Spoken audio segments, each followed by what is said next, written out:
बर्तमान जो चर्चा चलती मेंटो मेंटो उपर आप कौन देखु बीजेडी एवं बीजेपी एक एवं अभिन्न एक कथा कांग्रेस दल बारंबार कही आसुच्छी।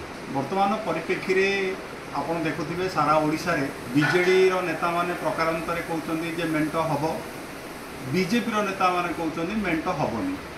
तेबे ए भितर आम बुझीपारूँ जे बीजेडी दलटा एत कौन दुर्बल हो जाइए जे बीजेपी पछरे गोड़ाऊँच। एवं द्वितीय कथा हूँ जे उभय दलर नेतृत्व खोलाखोली भाव में ओडिशा रे कहवा दरकार जे से मेंट करेंगे ना करेंगे। बीजेडी बीजेपी जिते चेष्टा कले तल स्तर लोक ग्रहण करेंगे एवं एथिरू निश्चित भाव में थर्ड पार्टी विशेषकर कांग्रेस लाभवान हम एवं साधारण लोकों मध्य गोटे बार्ता जीवे जो ओडिशा रे विरोधी दल एवं शासक दल आज पर्यंत जो एक होते बोली कांग्रेस अभियोग कर आसुच्छी। आम मैंने जो कथा बारंबार कही आसुलु से कथा सत्य बोली प्रमाणित। मोबाइल फोन और सांगसाथी आपण पिलाटीर पाठपढ़ा और कैरियर को प्रभावित करुच्ची कि आपण से विवृत कि तेबे आज ही आसतु आपण चाहूबा मन लगी संपूर्ण आवासिक स्कूल ग्राउंड लेवल रे वास्तवता हूँ बीजेडी बीजेपी मेंट संभव नुहे। जदि ऊपर स्तर से लदी दि जाए आर रिफ्लेक्शन पड़ो एवं से विशेषकर कांग्रेस फायदा नब।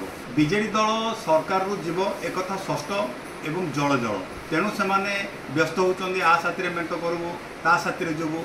तेणु 25 वर्ष शासन रहा जो एंटी इनकम्बेन्सी स्टार्ट होशा रे लोक परिवर्तन जो चाहते से बीजेडी दल भयभीत एवं सत कथा कहू गले से व्यग्र। देखु ओडिशा रे देखा गले राजनीति रे नैतिकता बहुत आगु नष्ट हो जाइए।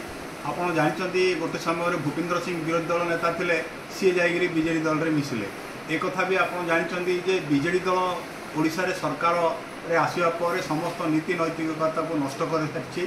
तेणु वर्तमान देखा गले ओडिशार लोके माने वर्तमान परिवर्तन चाहते एवं बीजेडी शासन रु मुक्त चाहते। देखो वास्तव में देखा गले मेंटर स्वार्थ बीजेडी बीजेपी एठे लोकंर किसी देवार नेबार ना। साधारण लोक ए लाभवान हेबेनी बरं ओडिशार लोके जो प्रकार एक्सप्लॉइट होते अधिका एक्सप्लॉइट करेंगे।